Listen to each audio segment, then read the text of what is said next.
Bonjour et bienvenue à cette édition d'Info.tv. C'est l'hebdo, donc l'édition d'une heure de votre émission d'actualité matapédienne.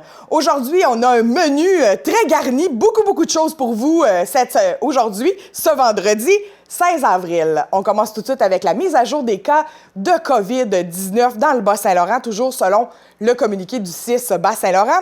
Donc, 26 nouveaux cas ont été confirmés aujourd'hui en date du 16 avril, pour un total de 2478 cas dans le Bas-Saint-Laurent. Dans la Matapédienne, nous sommes toujours à 61 cas, donc aucun nouveau cas depuis presque une semaine. Selon le communiqué du 6, ils ne feront plus le dénombrement des cas de variants par jour, là, comme on avait l'habitude, puisque ça a été confirmé que c'était la souche britannique qui circulait dans le Bas-Saint-Laurent. Donc, il n'y a pas d'autres souches de variants. Ils vont continuer de tester, par exemple, au hasard, là, pour voir si jamais il y a d'autres souches qui vont arriver dans le Bas-Saint-Laurent. Mais pour l'instant, c'est que la souche britannique qui circule. Toujours selon le 6 Bas-Saint-Laurent, 27,3 % de la population est maintenant vaccinée, a eu sa première dose. Ça va très bien. Ils ont même reçu 2700 nouvelles doses de AstraZeneca disponibles pour les 59 à 79 ans. Donc, si jamais vous êtes intéressé, il y a des rendez-vous qui ont été libérés dans chacune des MRC du Bas-Saint-Laurent pour avoir le AstraZeneca. On apprenait aussi que la vaccination va être offerte dans les Family Prix de la vallée. Donc, le Family Prix de Sébec, Amqui et Cozapscal ont chacun des journées et des heures attribuées. Si vous voulez recevoir le vaccin Moderna qui est distribué par ces pharmacies, vous pouvez aller vous inscrire sur clicsanté.ca. clicsanté.ca pour avoir votre rendez-vous de vaccination dans les pharmacies pour les gens de 60 ans et plus. Ensuite, on a eu un point de presse cette semaine. Et la journée d'après, le premier ministre est revenu. Mais mardi, on a eu le point de presse. Et mercredi, il y avait une sortie publique qui parlait du fameux port du masque à l'extérieur. Après le point de presse de mardi, on a appris sur les réseaux sociaux, sur Internet et par voie de communiqué que tous ceux qui sortaient dehors, qui n'étaient pas avec leur bulle familiale, peu importe l'activité qu'ils pratiquaient, devaient porter un masque. Eh bien, ils volte-face du gouvernement. Ils sont revenus là-dessus. Si on est en mesure de pouvoir respecter le 2 mètres, c'est pas obligé de mettre le masque. Donc, exemple, on est en train de pique-niquer avec des amis, on est tous à 2 mètres, on n'a pas besoin. Et les joueurs de golf et de tennis du Québec ont fait... Ça leur tentait pas, eux autres, de jouer au golf avec un masque tout l'été, puis je les comprends. Donc, voilà. C'est maintenant confirmé, on n'a pas besoin de porter le masque si on prend une marche avec des amis à 2 mètres. Évidemment, quand le 2 mètres n'est pas possible, vous devez porter le masque. Et il nous a aussi dit qu'il n'y avait aucun retour à la normale possible avant le 24 juin. Ça, c'était confirmé. Et il confirme encore la date que le 24 juin, tous les Québécois allaient être vaccinés. Donc, à suivre, le 24 juin, ça s'en vient de plus en plus rapidement, Bonne nouvelle, Opération Enfant Soleil fait un don de 11 324 $ à l'hôpital d'Amqui. Au total, on a reçu 197 291 $ de Opération Enfant Soleil depuis les tout débuts là, de la distribution dans les hôpitaux. Donc, ça va servir à quoi, ce 11 000 $-là? À faire l'acquisition d'un appareil de photothérapie pour traiter la jaunisse chez les nouveau-nés et un appareil surveillant les constantes, les signes vitaux chez les enfants. Tout ça dans le but de revenir le plus rapidement possible dans l'hôpital de sa région à la maison. Caroline Dastupaquet faisait le lancement de son premier album hier soir et nous étions sur place. Si vous voulez voir ce lancement, il est en intégralité sur notre page Facebook parce qu'on y était et on a fait un live Facebook sur TVC de la Matapédia. Donc, allez-y et possiblement, ça sera dans vos écrans d'ici quelques semaines aussi. La SOPFEU nous informe que la région Rimouski-Matapédia est à un indice très élevé de danger d'incendie. Donc, C'est pas le temps là, de brûler vos rebuts, là, on ramasse la cour, puis là, on fait un feu. C'est pas le temps. Il y a d'autres alternatives pour se débarrasser de nos feuilles mortes, nos branches, etc. Le compost, les bacs bruns et l'écocite. Donc, pas le temps de faire de feu. Grève scolaire, nouvelle grève scolaire qu'on a appris aujourd'hui. Donc, il y en a eu une le 14, il y en aura une nouvelle le 27 avril. Et celle-ci sera en fin de journée, donc de 14h45 à 17h. Plus de précision à suivre, mais prévoyez déjà une solution pour les parents le 27 avril. Aujourd'hui, à l'émission, nous avons d'abord la conférence de presse des serres communautaires Nèmes-Taillé à Saint-Irène. Ensuite, la partie 2 de l'entrevue que j'ai réalisée avec le maire d'Amqui sur les bonnes nouvelles, les beaux projets qui s'en viennent à Amqui. Nous avons rencontré la directrice de Autisme de l'Est dans le cadre du mois de l'autisme, le mois d'avril. Et hommage à Claude Rioux, un travailleur de chez Alliance 9000. Et aussi des précisions sur la fusion avec TAC, puisque Alliance 9000 devient Groupe TAC Division Alliance. Donc, on en a profité pour faire des précisions là-dessus. Mais tout d'abord, on a les infos réseaux, ce qu'on a trouvé pour vous sur les réseaux sociaux aujourd'hui. Et un topo aussi, la grève des enseignants qui a eu lieu le 14 avril. Voici Info Réseau de ce vendredi 16 avril. À Sébec, camp en chant, danse, musique et théâtre pour les jeunes ayant une base en musique de 9 à 17 ans. Pour l'instant, le camp de jour se tiendrait du 5 au 15 juillet pour 450 $. Toutefois, les mesures sanitaires pourraient tout chambarder. Confirmation de la tenue du camp à la mi-mai. Réservation de votre place sans dépôt à verser. Communication avec les parents intéressés à la mi-mai ou au début juin. Le jeune devra apporter son repas du midi et ses collations. Le coût pour la durée de la session inclut le souper du 15 juillet pour les enfants, suivi d'un spectacle offert aux parents. De plus, tous les jeunes du camp profiteront d'une surveillance sur place et recevront une formation en chant choral. Selon la discipline, il y aura aussi des pratiques supervisées de la formation auditive et de la musique d'ensemble. Pour réserver vos places, CDSES à commercial mrcmatapedia.québec, inscription jusqu'au 30 avril. C'est à partir de ce vendredi 16 avril que les bars laitiers seront tous ouverts dans la vallée.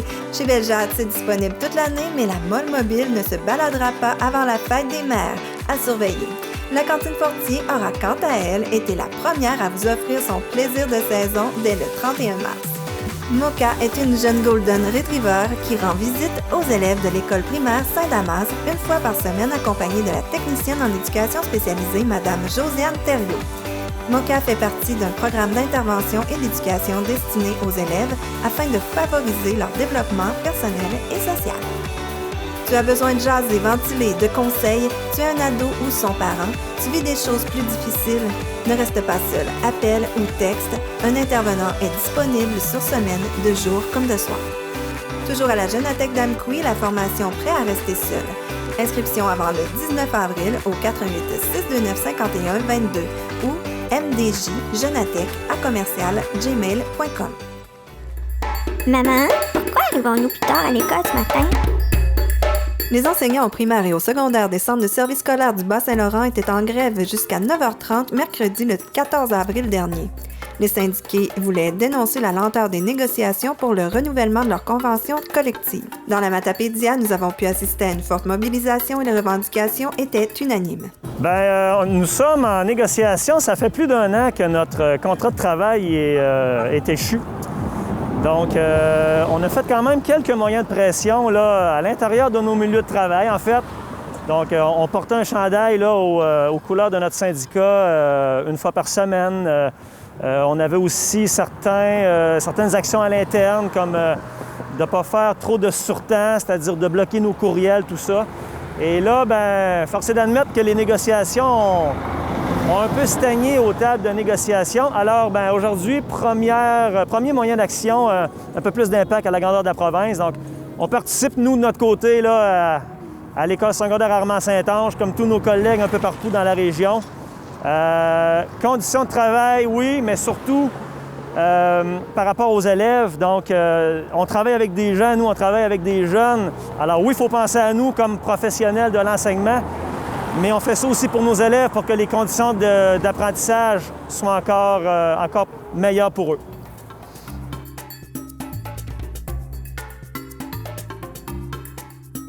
Bien, en fait, nous, ce matin, on s'est rassemblés, puis on le fait pas pour nous, hein, on le fait vraiment pour nos élèves, puis je suis contente de constater que, tu sais, il y a du monde qui klaxonne, ils sont avec nous, puis c'est ça qu'on veut, dans le fond, c'est avoir l'appui de la population, puis qu'ils comprennent que c'est pas pour nous qu'on le fait, c'est vraiment pour nos élèves, pour qu'il y ait plus de services.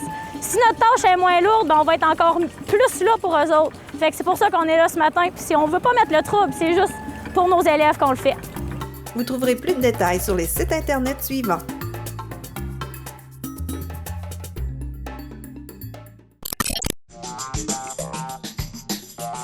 Ne manquez pas le Télébingo tous les dimanches 12h30. Nous aurons droit cette saison à 40 séances, dont 4 méga bingos de 2500 $ et les premiers bingos du mois, la carte pleine est à 1000 $. En nouveauté cette année, achetez 4 cartes sur une seule feuille pour seulement 5 $. 4 fois plus de chances de gagner. Allez chercher vos cartes dans vos points de vente favoris. Un super projet va être lancé dans la Matapédia en collaboration avec Desjardins et la MRC de la Matapédia. Les serres Nem taillées à Sainte-Irène deviennent des serres communautaires. On vous présente la conférence de presse qui lance ce projet. Bienvenue à notre conférence de presse en mode virtuel. Ça implique quelques défis techniques toujours, mais on est super content que vous ayez répondu positivement à l'invitation parce que aujourd'hui, Desjardins et conjointement avec la MRC, on a un beau projet communautaire, collectif qu'on veut vous dévoiler. Puis, dans le fond, nous, Desjardins, on est partenaire de la MRC dans beaucoup de projets, mais ce n'est pas moi qui va vous annoncer en tant que tel le projet. Je veux laisser vraiment David Jacques, qui est responsable là, du développement agroalimentaire, vous en parler parce que c'est vraiment de lui que vient ce beau projet-là. Nous, on met simplement les sous puis la main-d'œuvre à la disposition de David pour que ce soit possible de réaliser le projet. Donc, David, je te laisserai la parole. Merci beaucoup. Isabelle, est-ce que vous m'entendez bien? Oui. Oui. Ben, moi, je veux tout d'abord dire que c'est un vrai plaisir de collaborer avec Desjardins et particulièrement avec Isabelle. On a beaucoup de plaisir à travailler ensemble. Et puis, on a tous les deux à cœur le développement de la Matapédia, puis d'en faire réellement la région de tous les possibles. Je ne sais pas si vous avez entendu dire que c'est notre nouveau slogan un peu dans la Matapédia, d'être la région de tous les possibles. Puis en tant qu'ex-Montréalais qui est arrivé il y a 2 ans exactement dans la vallée, ben, je peux vous le confirmer. Ici, on peut faire à peu près tout ce qu'on veut. Moi, lorsque j'étais à Montréal, j'étais très inquiet des changements climatiques. Et puis, je voulais changer d'emploi pour avoir un impact dans ma communauté. Donc, l'année dernière, on a eu un beau projet de jardinage collectif. Donc, un jardinage collectif, c'est que tout le monde jardine ensemble dans les serres Nem taillées à Sainte-Irène. Ça a été un très beau projet. Ça a été beaucoup de travail parce que comme on jardine tous ensemble, c'est de la coordination et tout. Et puis là, cette année, je me suis dit, qu'est-ce qu'on pourrait faire dans ces mêmes serres, mais pour bénéficier au plus grand nombre? Et puis là, je me suis dit, on va faire du jardinage communautaire. Donc, communautaire, c'est qu'on divise les serres en parcelles pour inviter le plus de jardiniers possible à louer ces parcelles-là, donc à un prix modique de 99 $ pour toute la saison, et on parle de la mi-mai à la mi-novembre, dans des serres chauffées. Et pour aussi que ce soit encore plus tripant, entre guillemets, je me suis dit, il faut qu'on fasse de l'éducation avec ça, que ce soit ludique, qu'il y ait du plaisir et que les gens développent leur autonomie justement pour faire face à ces changements climatiques-là qui s'en viennent, qui sont déjà présents. On le voit avec les sécheresses l'été, entre autres. Donc, non seulement les participants de notre beau projet vont avoir droit à un espace de 200 pieds carrés dans une serre où ils vont pouvoir cultiver, mais en plus, on ajoute de l'animation horticole. Donc, il va y avoir un animateur qui va venir à des périodes décidées qui vont être annoncées aux participants. Donc, l'animateur va se promener parmi les jardiniers, va donner des trucs de jardinage, sur le compagnonnage entre les plantes, sur différents trucs de culture pour optimiser les récoltes. Pour que ce soit encore plus ludique, on va organiser un barbecue qu'on a appelé le barbecue des récoltes Desjardins, qui va avoir lieu à la fin de la saison, donc avec des produits locaux. Il va y avoir des ateliers culinaires. Et un des grands événements, je pense, qui va être très populaire, c'est au solstice, donc un petit peu après la Saint-Jean, on va organiser la soirée des gentilles sorcières. qui va être axé sur tout ce qui se trouve dans la vallée qu'on peut utiliser dans nos forêts, ce qu'on appelle les PFNL, les herbes, les plantes. Donc, ça va beaucoup être de l'herboristerie axée sur l'autosuffisance et l'autonomie. La résilience, en fait. C'est ça qu'on veut, c'est créer de la richesse dans la Matopédia par la résilience, par le développement des habiletés en autonomie et aussi pour faire face exactement comme je disais, au changement climatique, mais tout en cultivant des aliments très sains. Donc, c'est ça, dans le fond, pour ajouter peut-être à ce que David dit, le concept, c'est vraiment de la terre à l'assiette. Donc, vraiment, tout ce qu'il faut faire. Puis, je pense que le gros avantage de ce projet-là, c'est tout l'aspect éducatif parce que oui, c'est possible de jardiner chacun chez soi. Mais il y a des gens expérimentés, il y en a qui jardinent peut-être pour la première année, d'autres que ça fait plusieurs années. Donc, c'est tout cet échange collectif-là pour aller vers l'autonomie alimentaire qu'on trouve très positif dans ce projet-là. On est allé déjà au CERF, on va y retourner parce que nous, en plus de mettre des sous à la disposition de ce projet-là, nos employés participent à la corvée de préparation des jardins. Donc, on s'est impliqué bénévolement aussi auprès des serres NEMTEIE pour s'assurer que les espaces de jardinage soient prêts. Puis, je vous dirais que ce qui m'a frappé le plus au départ, c'est vraiment la chaleur qu'on a dans les serres. Puis, il y a même des trucs qui avaient été semés l'année passée qui étaient encore là, prêts à être récoltés. Donc, ça, je pense que c'est un gros avantage pour les gens qui vont embarquer dans ce projet-là. C'est-à-dire qu'ils vont pouvoir récolter beaucoup plus longtemps que peut-être avec un jardin à l'extérieur. Donc, c'est vraiment un bel avantage pour manger des légumes frais sur une plus longue période. Fait qu'il y a un aspect santé aussi dans ce projet-là. Alors, c'est toutes des valeurs, développement durable, santé, autonomie alimentaire qui viennent vraiment chercher les mêmes valeurs de Desjardins. Nous, on a adopté cette année une politique de développement durable. Donc, on est vraiment dans les mêmes lignées là, que ce projet-là. Donc, c'est pour ça qu'on est super fiers de s'associer à ce projet-là. Puis moi, je rajouterais peut-être un point. Dans la Matopédia, on a un climat qu'on pourrait qualifier de costaud. Donc, c'est pas la région la plus chaude du Québec. Par contre, on est quand même une région agricole. Et il y a combien de gens qui ont un potager puis que bang, il arrive un gel tardif ou hâtif à la mi-juin ou le 10 septembre qui vient détruire tes récoltes? Bien là, les gens qui vont participer à ça vont être à l'abri de ce genre d'intempéries-là. Donc, les serres vont être chauffées pour éviter tout gel jusqu'à la mi-novembre. Et puis, comme Isabelle disait, effectivement, les salades et tout, là, ça pousse tout l'hiver, même sans chauffage dans les serres. Donc, c'est quand même très intéressant. Puis aussi, l'idée derrière ce projet-là, c'est l'après. C'est que les gens qui vont avoir participé à ça vont retourner chez eux peut-être l'année prochaine ou dans 2 ans, vont faire des potagers. Leurs potagers vont être plus performants. Ils vont avoir acquis des connaissances. Et c'est vraiment ça le but premier du projet, c'est d'éduquer les gens à être le plus autonome possible.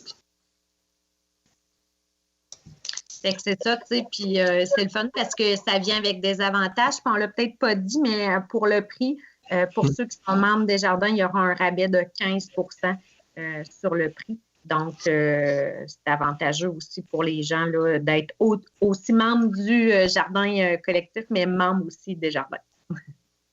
Les gens vont communiquer avec moi pour l'inscription. Ils vont avoir leur parcelle à eux. Là, c'est sûr qu'au niveau des semences, les semis, ça leur appartient. C'est vraiment, ils font leur jardin. Nous, on va fournir l'eau, bien sûr, le chauffage pour contrer les gels. Il va y avoir les outils de jardinage vont être là également. Il va y avoir, c'est ça, on blaguait avec Isabelle, c'est la première fois qu'elle va commanditer un voyage de fumier ou un voyage de compost. Mais il va y avoir aussi du fumier composté à la disposition des gens aussi. La terre va déjà avoir été travaillée, là, donc il va y avoir même des limitations. Pour les activités comme ateliers, conférences et tout ça, c'est gratuit pour les participants. Et puis, s'il reste des places, ça va être ouvert à la population en général également, moyennant un petit frais, là, qui vont pouvoir s'inscrire, par exemple, à la soirée des gentilles sorcières. Si ça les intéresse, la population générale va participer. Et oui, c'est ouvert à tous les matapédiens. La soirée des gentilles sorcières va être animée par Mélanie Lavoie de Savon Maison, qui est en voie d'obtenir son diplôme en herboristerie. Donc, elle va transmettre toutes ses connaissances là, sur les plantes aux gens qui vont être intéressés à participer, puis sur des petits trucs d'autonomie pour économiser dans la vie de tous les jours. Oui, exactement. Puis l'animateur horticole, dans le fond, on est à finaliser les détails, mais ça va être assurément des gens qui ont de l'expérience, qui sont reconnus aussi là, dans la Matapédia là, pour donner des bons conseils. Donc, ça, c'est super. C'est super parce que c'est des gens qui ont déjà cultivé aussi chez nous, donc qui connaissent un peu là, nos défis. Fait que, tu sais, si je résume vraiment les avantages pour les gens, ben de dire pourquoi moi je paierais pour aller cultiver là plutôt que chez moi, bien, c'est la longueur de la saison qui va être pas mal plus longue. Tu sais, veux pas, les serres sont chauffées, donc c'est déjà prêt. Le terrain pour cultiver est déjà prêt. Puis tout le volet éducatif aussi, formation qu'on reçoit gratuitement, ça a quand même une valeur, tout ce qui va être transmis là, dans le cadre de ces ateliers-là. Donc, c'est pas mal ça là, qui fait en sorte là, que les gens vont en avoir pour leur argent, comme on dit. Puis, je rajoute juste une dernière petite chose, le tout naturellement dans le respect des règles sanitaires. Donc, c'est sûr, ça va beaucoup être des activités qui vont être à l'extérieur, mais il va falloir tenir compte aussi du contexte sanitaire là, du moment. On espère qu'autour de la Saint-Jean, selon le premier ministre, ça devrait s'être calmé beaucoup. Donc, mais c'est important de le mentionner qu'il va falloir respecter le contexte sanitaire aussi. Oui, on a une question. Parfait. Une question de M. Gagné de Rouge FM.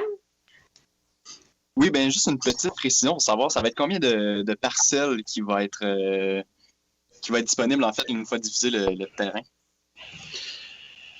On en prévoit à peu près entre 40 et 42. Là. Ça va être à peu près entre 12 à 14 par serre.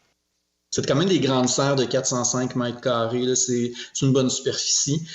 Puis, il va y avoir donc, on prévoit une allée centrale, 7 jardinettes de chaque côté. Et puis, normalement, ça devrait être 14 là, dans chacune des serres. On en prévoit 3. C'est sûr que là, si on a une demande incroyable, on pourrait peut-être en préparer une 4e serre. Là. Tout est possible. Merci.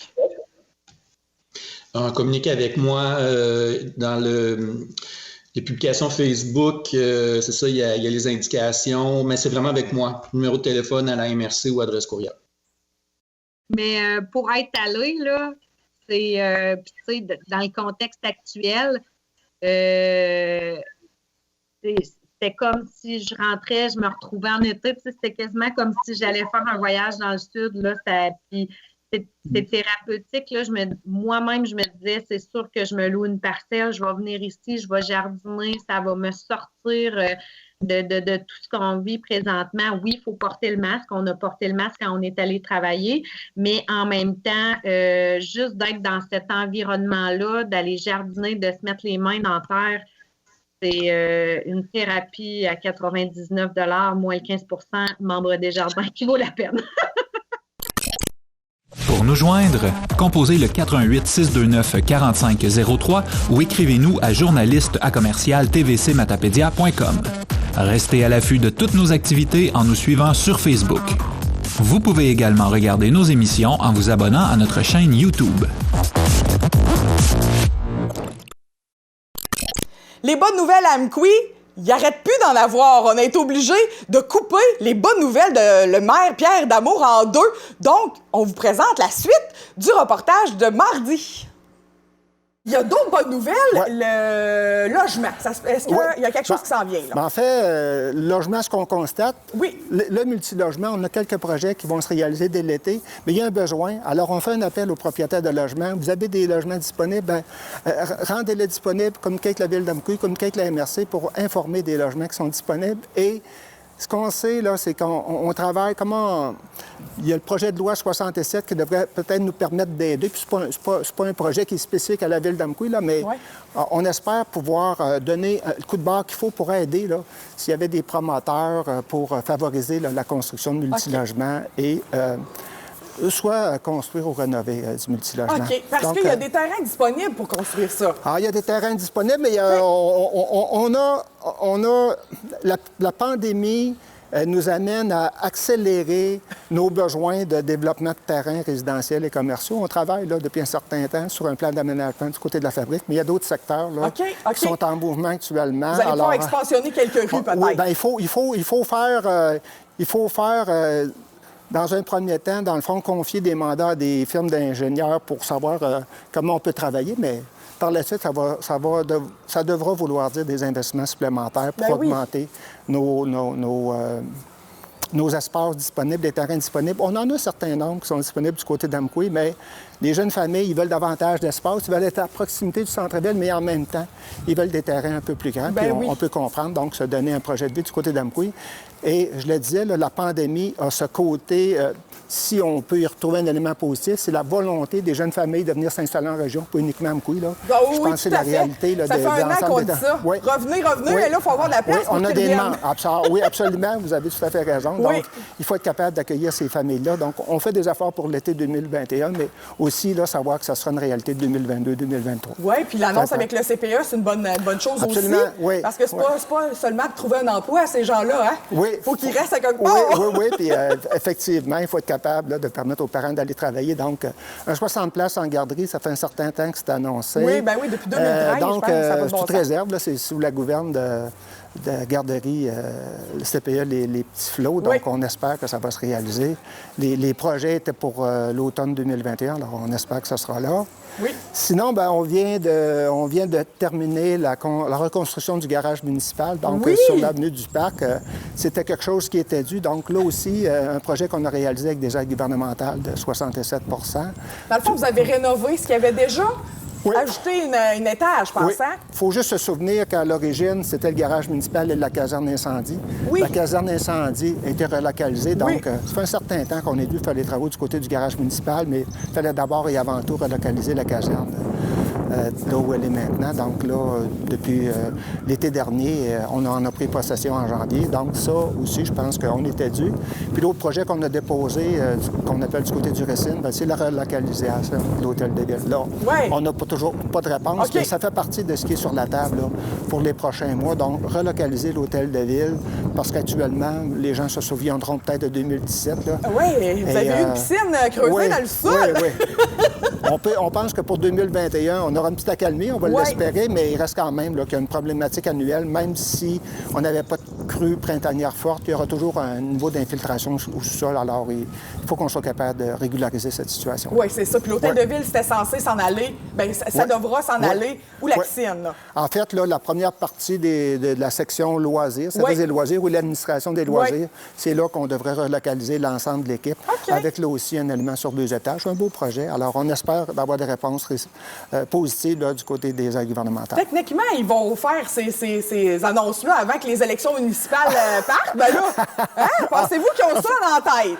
Bien, écoutez, je ne sais pas si l'agenda des gouvernements sont au niveau des élections municipales ou provinciales et fédérales. Moi, je serais porté à croire qu'ils vont se concentrer sur leur propre élection. Oui, j'avoue. Mais dans notre cas, il y a plein de dossiers qui sont sur la table. Il y en a des projets aussi qui restent à annoncer qu'on aimerait bien faire, mais qu'on peut pas dire tout de non, suite. c'est ça, mais il y a encore des belles nouvelles à venir. Donc, il y a une effervescence et ça n'enlève rien aux enjeux là, d'entretien de réseau routier puis de toute la gestion plus quotidienne de la ville. Mais en termes de perspective, là, au niveau de la qualité de vie à Amqui, on pense qu'on est dans le bon sens. Tout à fait, puis ça fait que rayonner les autres municipalités tout le tour aussi. Absolument. L'attraction, chaque municipalité, il va avec ses ambitions, mais c'est globalement le territoire matapédien a l'opportunité là, de profiter de l'intérêt des jeunes familles à venir s'installer chez nous. Exact. Bien, félicitations à vous et à toute votre équipe pour tous ces beaux projets que vous imaginez et que vous déposez. Oui. Parce que c'est beaucoup de travail, on s'entend, hein? De partir d'une idée puis que ça devienne concret, là. Oui. C'est des mois de travail. Vous avez raison, Mme Émilie, on en est bien fiers. Et vous l'avez dit, c'est un travail d'équipe. Donc, l'ensemble, l'équipe des gestionnaires, l'équipe des élus. Donc, on fait avancer ces dossiers-là ensemble. Puis, effectivement, on a des beaux dossiers qui s'en viennent au cours des prochains mois. Bien, il va falloir se revoir, Pierre. Absolument. Ça me fera plaisir. Merci beaucoup pour votre temps aujourd'hui. Au plaisir. Au revoir.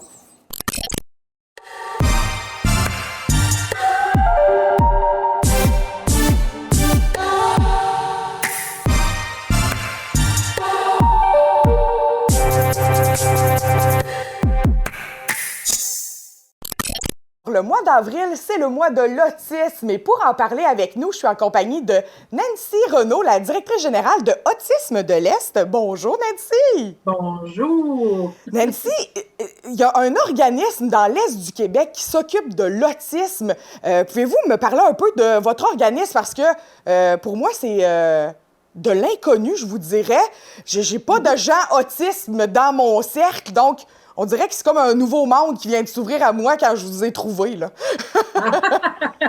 Bien, écoutez, oui, Autisme de l'Est du Québec, ça existe quand même depuis presque 45 ans. Wow. Hein? Donc, on est un vieil organisme qui a été modifié à travers les années beaucoup. Au départ, c'est vraiment des parents d'enfants autistes qui se sont rassemblés et qui voulaient pouvoir s'entraider dans leur réalité. Et à travers les années, on a changé de nom, la formule a changé, mais depuis 1998, là, on est là de façon plus, je dirais, officielle et plus soutenue. Et ben voilà, c'est un organisme qui a pour mission d'améliorer la qualité de vie, de promouvoir la qualité de vie des parents d'enfants autistes sur tout le territoire de l'Est du Québec. Donc, on parle du Bas-Saint-Laurent, de la Gaspésie et des îles de la Madeleine. Vous couvrez loin, là. C'est large comme territoire. C'est grand, avec une petite équipe. Vous comprendrez qu'on est 2 intervenants quand l'équipe est complète, parce qu'on est en ouverture de poste présentement, mais normalement, on a 2 intervenants qui couvrent le territoire. Moi, je suis à la direction, puis on a une personne aussi aux communications puis au service administratif. Donc, vous comprendrez qu'à une petite équipe de 4, on fait beaucoup de choses, mais on fait beaucoup de choses en collaboration, en partenariat avec les autres organismes, avec les réseaux de la santé et du milieu scolaire. C'est ce qu'on souhaite, en tout cas. Donc, on fait ça comment? Ben, on supporte les parents, on les accompagne dans leur réalité. On va faire de la sensibilisation aussi et donner de la formation, de l'information aux parents, aux intervenants de tous les réseaux, de tous les organismes communautaires qui le désirent, mais aussi à la population en général, dont le mois de l'autisme qui nous permet de faire parler nous et de sensibiliser, démystifier les choses. Et aussi, on fait la promotion des droits et des intérêts des personnes autistes et de leur réalité, ainsi que de leurs parents, là, la réalité de leurs parents. Donc, c'est des grands mandats, mais c'est une belle cause. Puis, dans le fond, ce qu'on veut, c'est faciliter l'intégration des personnes autistes pour faciliter aussi la qualité de vie des parents. Parlant justement de mois de l'autisme, c'est un mois parfait pour faire de la sensibilisation. On dirait qu'on dit autisme à plein de sauces. Hein? Ces temps-ci, là, c'est comme un terme un peu à la mode. TSA, autisme. Pouvez-vous nous démystifier? Est-ce que, Nancy, tu peux nous démystifier tout ça? C'est quoi? Est-ce que c'est la même affaire, TSA, autisme? Il y a différents degrés d'autisme? Oui, bien c'est ça. Au travers les années, les recherches, les études scientifiques ont démontré que l'autisme peut se manifester de plusieurs façons. Au départ, c'est un trouble neurodéveloppemental qui va s'accompagner, se caractériser par des difficultés au niveau de la communication, des interactions sociales, puis il va avoir aussi des intérêts et des activités restreintes et répétitives. Je dirais que ça, c'est la description là, générale. Mais maintenant, on parle du trouble du spectre de l'autisme. Et c'est pas pour rien qu'on dit spectre, c'est parce qu'il y a un très grand spectre de façons que l'autisme va se manifester chez les gens. Donc, ça va passer des personnes autistes qui vont avoir des difficultés là, vraiment majeures de communication parce qu'ils sont, par exemple, non-verbales, non-verbaux à des personnes Asperger ou des personnes qui ont des très bonnes capacités de communication. Et c'est ça aussi qui rend un peu la chose magnifique et tout un défi en même temps. C'est parce qu'on peut pas toutes mettre les autistes dans le même panier. Et les autistes, et on peut pas non plus faire comme si ça n'existait pas, ça existe.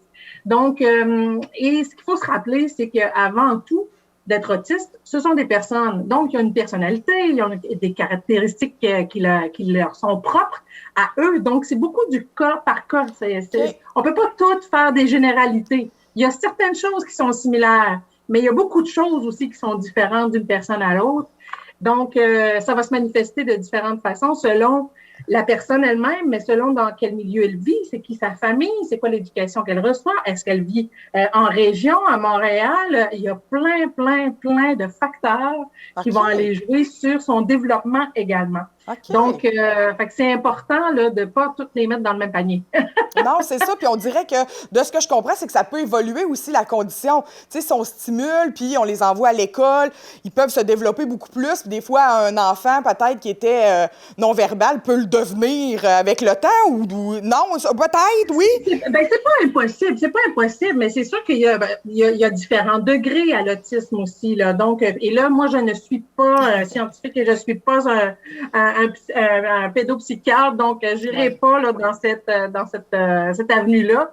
Mais moi, je veux juste sensibiliser les gens sur le fait que les personnes autistes, il y en a plusieurs. On parle de 1,4 % de la population quand même au Québec. Wow. Et de plus en plus, on voit des diagnostics à l'âge adulte. Ça ne veut pas dire qu'il y a plus d'autisme. Vous me disiez, on dirait qu'on en parle plus. Ouais. On en parle plus parce que les gens sont plus diagnostiqués. Okay. C'est juste ça. Mais il y a des gens qui sont diagnostiqués à 20, 30, 40, 50 ans. Donc, ils ont passé leur vie là, à être autistes, puis ça fonctionnait quand même. Est-ce que ça fonctionnait bien pour eux? Est-ce que les défis n'étaient pas grands? Probablement qu'il y avait des grands défis, puis de se sentir peut-être isolés parce qu'ils comprennent pas pourquoi ils voient pas, ils perçoivent pas leur environnement de la même façon que les autres. Mais c'est des gens qui sont très fonctionnels et on le voit aussi, on voit maintenant des personnalités publiques qui se disent autistes, qui ont eu un diagnostic d'autisme, mais qu'on voit très bien, qui sont capables d'avoir des vies extraordinaires, bien remplies, fonctionnelles. Et il y en a que ça va être plus difficile aussi. Donc, il faut être capable de voir ça comme une diversité, mais ils ont certainement un très grand potentiel. Ça, c'est clair, si on les accompagne. Mais ils ont besoin de beaucoup d'accompagnement, surtout au début. Après ça, plus ça va, si l'accompagnement est soutenu, si les parents sont bien soutenus, s'il y a un beau filet social autour de ces personnes-là, de ces familles-là, ben, ils peuvent avoir une vie extraordinaire, des belles vies, là. Bien, tout à fait. Comment ça fonctionne? Exemple, moi, je viens d'avoir un enfant qui a eu un diagnostic d'autisme. Puis là, je suis désemparée. Comment je fais pour arriver dans votre organisme? Là? Comment vous faites pour me trouver comme famille? Ben là, ce qu'il faut faire, c'est sûr que c'est un travail aussi de référencement parce que quand il y a un diagnostic d'autisme, normalement, le réseau de la santé est là aussi pour référer aux familles, les organismes communautaires qui existent dans leur région. Donc, il y a une partie de ça, du référencement qui se fait par là. Et ben, c'est par des activités de sensibilisation comme le mois de l'autisme qui nous permet de faire connaître, de nous faire connaître, qui vont permettre aux gens de pouvoir savoir qu'on existe. Et ben, je vous dirais que c'est un peu aussi le bouche à oreille. Ben, un peu comme n'importe quelle, je dirais, problématique. Moi, j'arrive du milieu de l'oncologie. J'ai travaillé pendant 18 ans dans le milieu de l'oncologie, puis on me disait souvent, voyez, on connaît pas vraiment votre organisme. Ben, tant qu'on n'a pas le cancer, on veut pas le savoir. C'est ça. Ben, tant qu'il n'y a pas un diagnostic d'autisme, on est plus ou moins intéressé. Mais ça veut pas dire qu'il faut pas s'y intéresser parce que des personnes autistes autour de nous, il y en a probablement. Et si puis des fois, il y a des manifestations, des enfants qui vont avoir des manifestations comportementales qui vont être dérangeantes. Et si on comprend mieux, on va beaucoup moins juger. Le parent va se sentir beaucoup moins jugé, va se sentir moins coupable aussi. Donc, ça améliore la qualité de vie de tout le monde, là. Exact. Est-ce que vous soutenez les familles, puis je veux dire, beaucoup sont diagnostiqués à l'enfance, en tout cas, ça c'est, je crois, oui, hein? Puis ils vieillissent, là, puis à un moment donné, ils arrivent à 18 ans, puis là, ils tombent, on dirait, dans une espèce de vide de... Est-ce que vous accompagnez ces adultes autistes-là? Nous, notre mission, c'est vraiment les parents. C'est sûr que si on soutient les parents, on veut pas, on essaie d'accompagner aussi les jeunes adultes et les adultes autistes.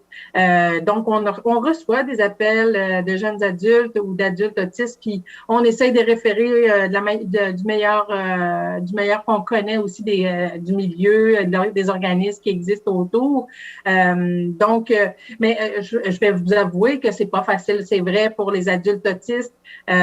Souvent, il y a beaucoup de services qui sont offerts tant qu'ils sont en milieu scolaire, et quand ils quittent le milieu scolaire, là, ça devient plus complexe pour les parents. Donc, il y a aussi beaucoup de représentation à faire auprès des différents ministères pour les sensibiliser au fait parce qu'il existe des programmes quand même pour l'âge adulte, mais c'est peut-être moins connu et peut-être un peu moins développé aussi. Sauf que là, avec les dernières années où on voit davantage de personnes autistes diagnostiquées à l'âge adulte, bien là, c'est clair qu'il y a un besoin là, qui est en train d'émerger aussi. Donc, il faudra bien sûr l'adresser éventuellement, là, si c'est pas bientôt, en tout cas. Ben oui, tout à fait. Puis là, je vois qu'on était bien en bleu toutes les deux. J'ai fait exprès, moi, parce que c'est la couleur de l'autisme. Hein? Le 2 avril, ils nous demandaient de porter du bleu pour souligner qu'on est conscient qu'il y a des autistes autour de nous.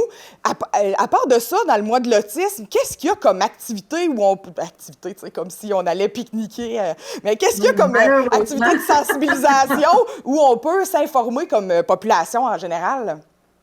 Écoutez, si vous êtes un peu sur les médias sociaux, sur les réseaux sociaux, je suis certaine que vous avez vu des choses passer concernant le mois de l'autisme. Mais chez Autisme de l'Est du Québec, en tout cas, nous, on a désiré repartir le mois de l'autisme cette année en formule, bien sûr, virtuelle totalement. Hein? Oui. Je dis maintenant que le virtuel, c'est ce qu'il y a de plus stable. Donc, si on est en virtuel, on est sûr qu'on va pouvoir le faire. Oui. Sinon, il y a toujours un risque. Oui. Donc, ben oui, on a voulu organiser des activités pour les parents, mais aussi pour la population en général, pour les intervenants. Donc, la semaine passée, on a eu un atelier sur la gestion du stress qui s'adressait davantage aux parents. On a aussi, plus au niveau culturel, un film qui va être diffusé gratuitement à ceux qui voudront bien recevoir le lien. Donc, on va avoir le lien pendant 24 heures, un film qui s'appelle Champion. Okay. Et c'est un documentaire dans lequel le réalisateur suit la quête de son frère qui est autiste, qui s'appelle Stéphane. Et Stéphane désire participer aux Jeux mondiaux des Olympiques spéciaux à Dubaï. Donc, et il va y arriver. Donc, c'est tout le parcours de Stéphane qui décide qu'il veut participer aux Jeux, à ces Jeux mondiaux-là. Et c'est fort intéressant. Puis on accompagne Stéphane avec aussi une de ses amies qui s'appelle Audrey, qui a une différence aussi. Donc, c'est un film, moi, je trouve plein d'espoir et qui démystifie aussi quand je vous dis qu'ils peuvent réaliser de grandes choses. Et ce qui est intéressant, c'est pour avoir parlé avec le réalisateur, c'est que lui-même disait que malheureusement, il pensait pas que son frère pourrait réaliser ce rêve-là, mais il l'a quand même suivi et il était très fier de dire, ben, je me suis trompé. Je me suis trompé, mon frère est capable de faire de grandes choses. Donc, le film va être disponible là, le 17 avril pendant une période de 24 heures. Fait que les gens vont pouvoir le voir gratuitement. On l'appelle un feel-good movie. Là. Ah ben c'est oui, plein hein? d'espoir. Donc, j'invite vraiment les gens, si ça vous intéresse, allez sur notre page Facebook. Vous allez avoir, vous nous écrivez, puis on va vous envoyer le lien au moment opportun. OK, parfait. Autisme de l'Est, hein, sur Facebook, c'est ça? Oui, exactement, Parfait. exactement. Et ensuite, on a 4 belles conférences de 2 heures qui seront disponibles à partir Une le 21, le 27 et le 28 avril, puis elles vont être disponibles, là, ces conférences-là, pour une bonne période de temps. Là. Donc, c'est 4 formations de 2 heures qui sont offertes par Isabelle Hainaut, qui est psychologue et sexologue spécialisée en autisme. Okay. Et elle va aborder 4 thèmes qu'on trouve fort intéressants. Le premier, c'est l'autodétermination, ce qu'on appelle l'empowerment, qui est fort important. Ensuite, on parle aussi de la gestion des émotions. Et ensuite, on parle aussi du profil féminin et chez l'autiste et du profil Asperger. Donc, 4 belles conférences de 2 heures qui vont permettre aux gens d'être bien informés, sensibilisés. Et on est très content de cette programmation-là virtuelle pour l'année 2021. Ben oui, c'est bien. Puis en plus, vous pouvez rejoindre du monde de vraiment partout sur le territoire que vous couvrez. C'est ça qui est magique avec le virtuel, dans le fond. Ben oui, bien sûr. Maintenant, le monde est à nos pieds si on le désire. Exactement. Puis en terminant, Nancy, tu l'as mentionné d'entrée de jeu, vous êtes en recrutement présentement chez Autisme de l'Est. Je te laisse la chance de lancer ton appel si jamais il y a des gens qui nous écoutent. Ben oui, on veut combler les postes qui sont ouverts dans notre équipe. Alors, on cherche un intervenant, un agent de développement communautaire pour le territoire de la Gaspésie et des Îles-de-la-Madeleine. Donc, idéalement, il faut que la personne peut vivre n'importe où elle veut, en Gaspésie ou aux îles, parce que maintenant, avec le télétravail, on peut faire plein de choses. Donc, c'est vraiment un poste à temps plein, 35 heures, où l'idée, c'est de créer des liens avec les partenaires locaux, régionaux, mais aussi d'accompagner les parents de ce territoire-là. Et le deuxième poste, c'est un nouveau poste qu'on ouvre, qui est un poste d'agent de communication et services administratifs. Maintenant que nous sommes virtuels à 100% présentement, en tout cas, on a hâte de retourner en présentiel. On veut vraiment pas perdre ça de vue. Non. Mais en attendant, c'est ce qui est le plus stable, comme je dis. Alors, on a vraiment besoin de quelqu'un pour nous aider pour tout ce qui est communication, promotion de l'organisme et aussi pour nous aider au niveau administratif. Et là, idéalement, c'est dans la région du Bas-Saint-Laurent parce que le siège social est à Rimouski, mais on reste ouvert. On reste ouvert. Donc, s'il y a des gens... voilà, exactement. Le télétravail nous permet plein de choses maintenant. Alors, les 2 affichages se retrouvent sur notre site web, sur Emploi Québec, à différents endroits sur LinkedIn. Si vous allez sur ma page LinkedIn, vous allez la retrouver.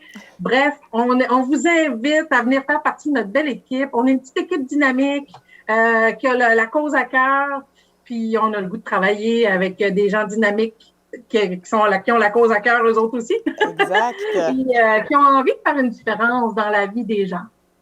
Tout à fait. Puis je pense que votre organisme, c'est justement ça. Vous faites un geste à la fois, ça fait une différence pour des familles. Ce que nous, on peut penser banal, ça peut être immense pour une famille, ce que vous faites là. Oui, il faut comprendre que l'autisme, c'est pas une maladie. C'est un état. C'est un état.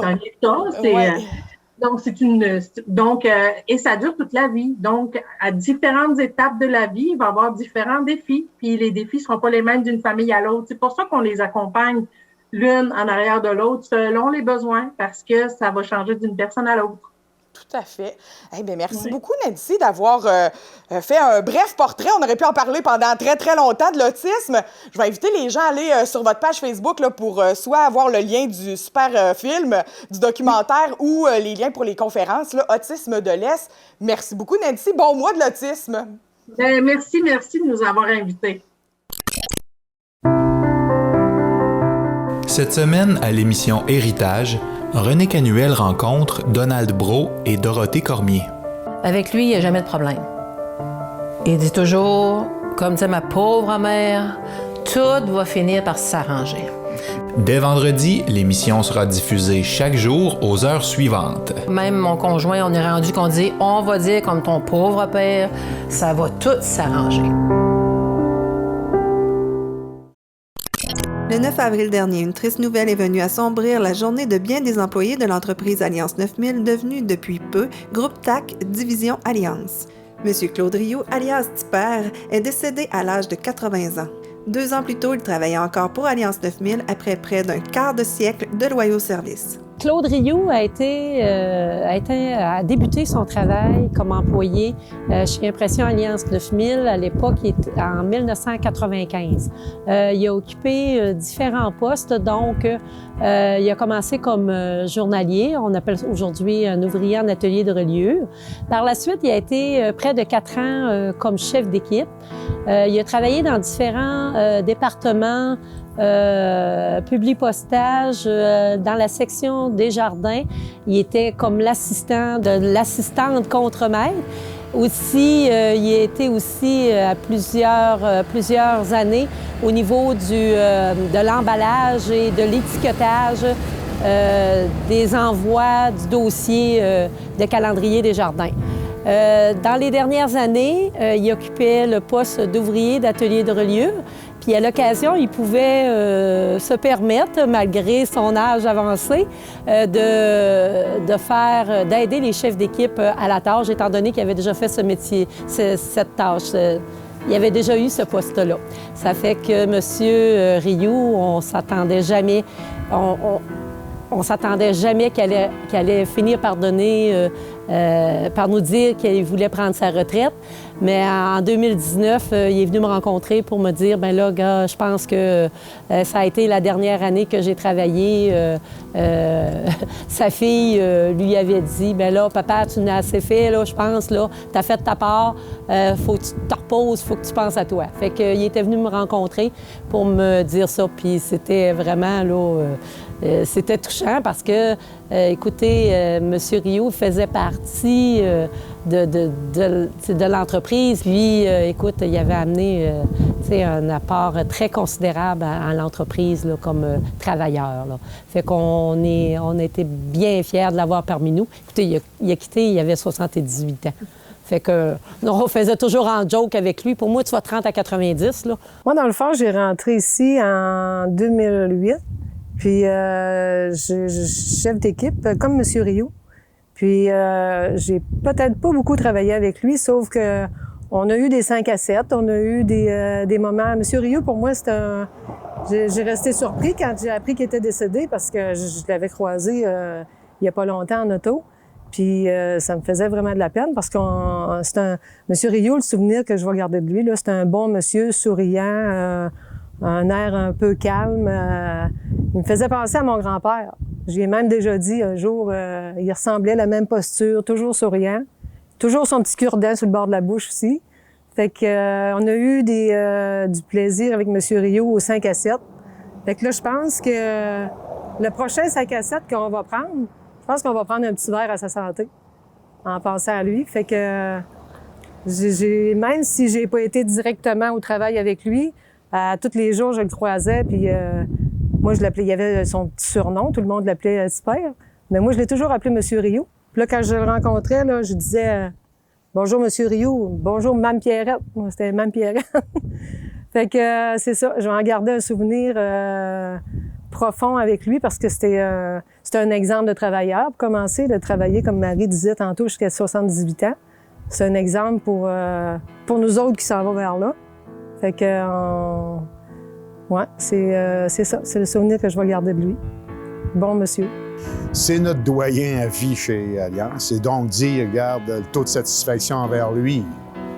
Pas besoin de rajouter des mots sur cet homme-là qui était affable avec tout le monde, gentil, courtois, comment? Puis tout le temps de bonne humeur, la main tout le temps tendue pour rendre service. Là. Bon, on te remercie. Salut, puis nos sympathies à toute la famille, évidemment, à tous ses amis. Claude est un homme qui était connu d'âme couille un petit peu, là. Bon, ben c'est ça que je voulais humblement adresser à toute sa famille, etc., ses proches, là. Nos sincères condoléances, nos amitiés, puis salut. En 24 ans de service, M. Rioux en a vu des changements au sein d'Impression Alliance 9000. Mais qu'en est-il de la fusion qui vient tout juste d'être annoncée avec le groupe TAC de Québec? On demeure une entreprise très saisonnière, une entreprise adaptée, très saisonnière en raison de notre filière qui est spécialisée dans les calendriers et dans les agendas. Donc, c'est la fin d'année scolaire, c'est les débuts d'année, etc. C'est ça qui nous rend très saisonniers, puis qu'on recherche depuis des années à aller chercher de nouvelles activités qui nous permettraient de travailler, au lieu de travailler 6 mois par année à temps plein, vraiment de remplir le calendrier de tous les mois, c'est-à-dire le mois de janvier, février, mars, avril, mai, qui sont des mois très creux au Québec dans l'industrie de l'imprimerie et de la reliure. Bon, bref, on subit ça, nous, parce qu'on est un relieur principalement. Donc, on fait la finition de bien des documents qui sont imprimés par les grands imprimeurs du Québec. Dernière année, on voit bien qu'il y a beaucoup de mouvements de concentration. Les entreprises adaptées ont évolué et ils recherchent beaucoup à se regrouper parce que là, on développe des synergies de revenus, des synergies de dépenses et aussi de la synergie d'expertise. Et puis là, ça, le mouvement qu'on avait entrepris en 18 et 19 a été remarqué par le groupe TAC de Québec. C'est une entreprise adaptée qui a à peu près 300 employés. Nous, 150, sont le double de nous à peu près. Et donc, on se retrouve à être une entreprise maintenant de 450 employés qui évoluent dans des activités, tout le temps les mêmes activités, pour intégrer des gens qui ont des limitations fonctionnelles. C'est carrément notre mission. On a la même mission et on est les mêmes gardiens de ces valeurs-là depuis 40 ans. On a à peu près les mêmes âges comme entreprise. Puis se dire aussi que c'est dur au niveau de la région. On a beau chercher des activités qui pourraient nous être données en sous-traitance, à grand volume, elles sont rares. Donc, on est un peu obligé de travailler où il y a du volume, donc les grandes villes du Québec. Donc, c'est ça qu'on fait, qu'on s'est employé. Et puis là, nous autres, c'était le grand de la démarche dans tout ça, c'était d'optimiser. On ne pourra jamais sécuriser la survie de l'organisation ici, mais toujours bien prendre le maximum d'opportunités de croissance pour optimiser la survie de cette belle organisation-là. Ne soyez pas inquiets, on ne s'est pas vendu, l'entreprise est très rentable depuis 2 ans. Ce n'était pas une question de finances, c'est une question de trouver des activités pour notre organisation. Et le groupe TAC, sur leur région de la capitale nationale, Québec, eux autres sont en trop plein. Ils se cherchent de la main-d'œuvre. Et nous, on avait 6 mois de disponibilité sur lequel on cherche des activités. Donc, le mariage entre les deux allait de soi.